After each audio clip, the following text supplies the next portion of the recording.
अजय चौटाला जी का बयान वायरल हो रहा है, उस पर कल सीएम अजय चौटाला जी ने, मैं एक ही बात पूछता हूँ बीजेपी के लोगों से, कई लोग जो है ना बहुत ज्यादा उछल कूद रहे हैं, ये बीजेपी वाले मंत्री का मैं सुन रहा था बयान, बहुत ज्यादा बड़बोला फंड और बहुत इधर उधर की बातें करते हैं। कई बार हरियाणा में कहावत है थोथा क्षणा बाजा, तो ये बेचारों का हाल ये बनने के लायक तो जो है ना अवार्ड के एमसी भी नहीं है, बट मोदी के नाम पर मंत्री के पदों पर बैठे हैं, वो एक अलग बात है।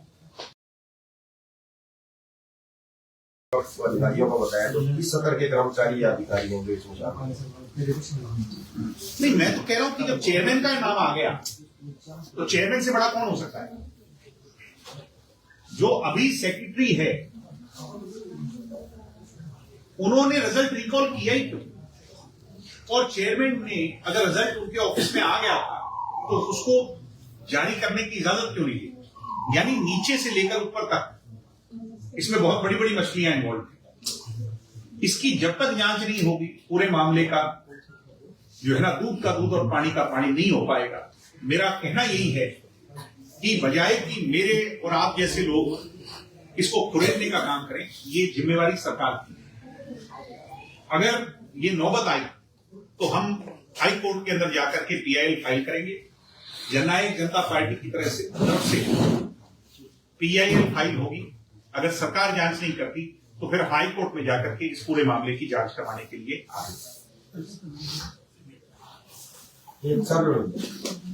सवाल पूछने में इजाजत है। अब ये इतना इम्पोर्टेंट मसला है, कोई दूसरे सवाल की जगह नहीं बसती। सीएम का रिएक्शन है कल का।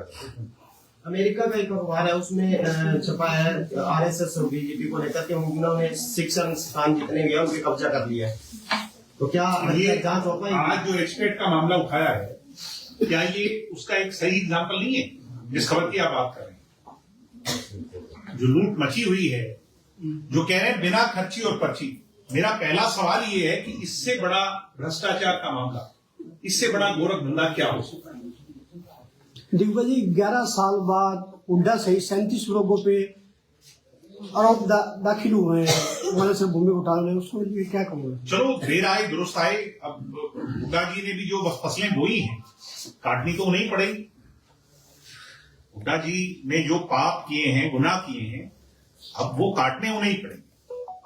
वो अजय चौटाला जी का बयान वायरल हो रहा है, उस पर कल सीएम अजय चौटाला जी ने, मैं एक ही बात पूछता हूँ बीजेपी के लोगों से, कई लोग जो है ना बहुत ज्यादा उछल कूद रहे हैं, ये बीजेपी वाले मंत्री का मैं सुन रहा था बयान, बहुत ज्यादा बड़बोला फंड और बहुत इधर उधर की बातें करते हैं।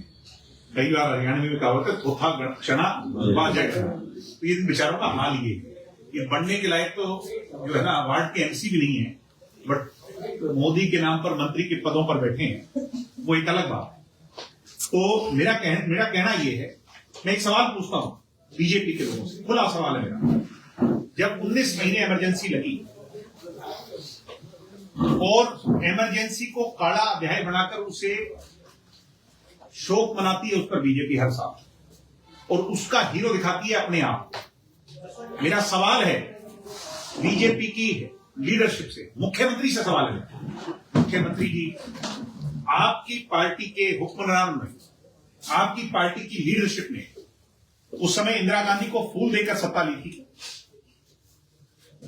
कोई बुके प्रेजेंट कर करके लिया था क्या संघर्ष किया था सबको? कितने लोगों की जान गई थी इमरजेंसी? क्या इंदिरा गांधी ने कभी यह स्वीकारा था कि इमरजेंसी है? जब तक इमरजेंसी लगी नहीं, देश के अंदर जो गदर हुआ, क्या कांग्रेस के लोगों ने यह स्वीकारा था कि हां गलत हो रहा है? विपक्ष की जिम्मेवारी है उसके लिए लड़ाई लड़ना। डॉक्टर अजय सिंह चौटाला जी का कहना यह है कि आज किसान दुखी है, आज व्यापारी दुखी, आज कर्मचारी दुखी, प्रदेश की कानून व्यवस्था, आपको पता है कि एक युवा नेता को दिन दहाड़े गोलियों से भून दिया, उसकी शव को जलाने का भी प्रयास हुआ, एक बच्ची की गर्दन काटकर उसका शव कैथल में सूटकेस में मिला। कौन सा गांव है वो जींद के अंदर? पिल्लू खेड़ा के अंदर एक लड़की को भगा भगा कर सरेआम मंडी के अंदर उसे लेकर के चले गए, गुंडे बदमाश अपहरण कर गए। क्या ये हरियाणा चौधरी देवीलाल ने सोचा था जब हरियाणा की नींव रखी थी? इन बेगैरत लोगों से लड़ने के लिए इस कमजोर शासन और शासक से लड़ने के लिए सड़कों पर लड़ाई लड़नी ही होगी। तो जो नेपाल में हुआ, बांग्लादेश में हुआ, डॉक्टर साहब ने जो कहा कि वो एक एग्जाम्पल है, और नई पीढ़ी अगर नहीं करेगी तो कौन करेगा? लड़ाई कैसे लड़ना है, संघर्ष कैसे करना है, उसका एक डेमोक्रेटिक तरीका है। उस डेमोक्रेटिक तरीके के अंदर रह करके हम इनसे लड़ाई लड़ेंगे। अगर ये सोचते हैं कि हम इनके आगे सरेंडर कर जाएं तो फिर ये अपने ख्वाब अपने पास रखें।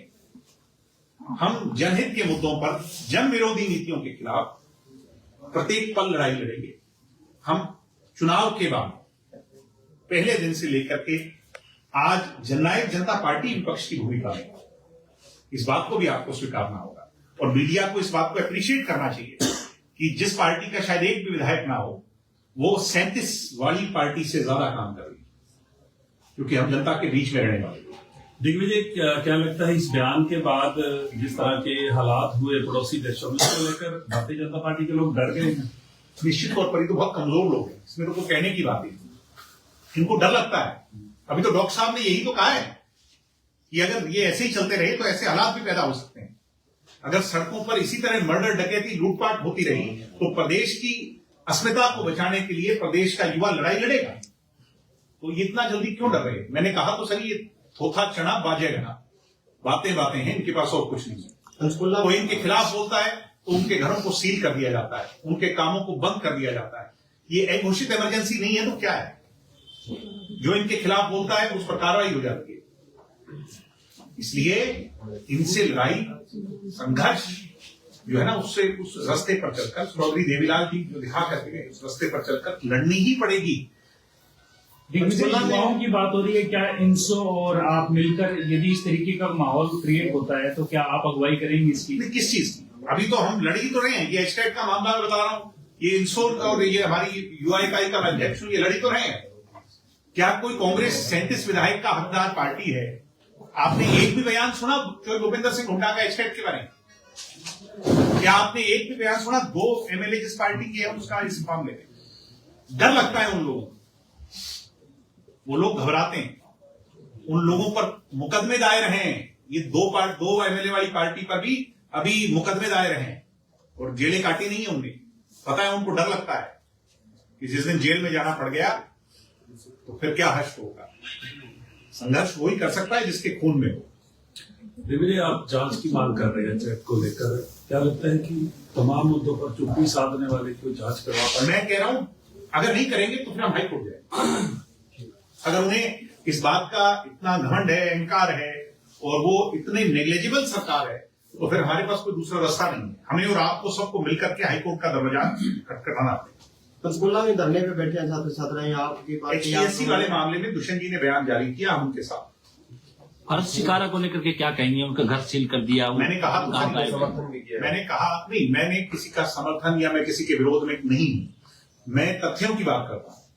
हर्ष शिकारा का पहली बात वो घर ही नहीं है, वो किसी रिश्तेदार के नाम पर करेगा। हर्ष शिकारा की वो कंपनी नहीं है जिस पर कार्रवाई हुई। उस कंपनी का अभी तक जो सैंपल्स लिए थे उसके रिजल्ट नहीं आए। यानी कहने का मतलब ये है कि ये तो अंधेर नगरी है। कल को आप भी खिलाफ बोलोगे तो हो सकता है कि आप पर भी कार्रवाई हो। अब वो देखना है कि किसमें दम है लड़ाई लड़ने का, संघर्ष करने का। अब तो 2 ही रास्ते हैं, या तो इनसे टकराने वाले लोग या इनके आगे सरेंडर करने वाले लोग। तो जो सरेंडर करने वाले लोग हैं वो तो कर ही रहे हैं दिन प्रतिदिन। अच्छा बोलने को तो हम भी बोल सकते हैं, मगर जनता क्या महसूस कर रही है वो जानना।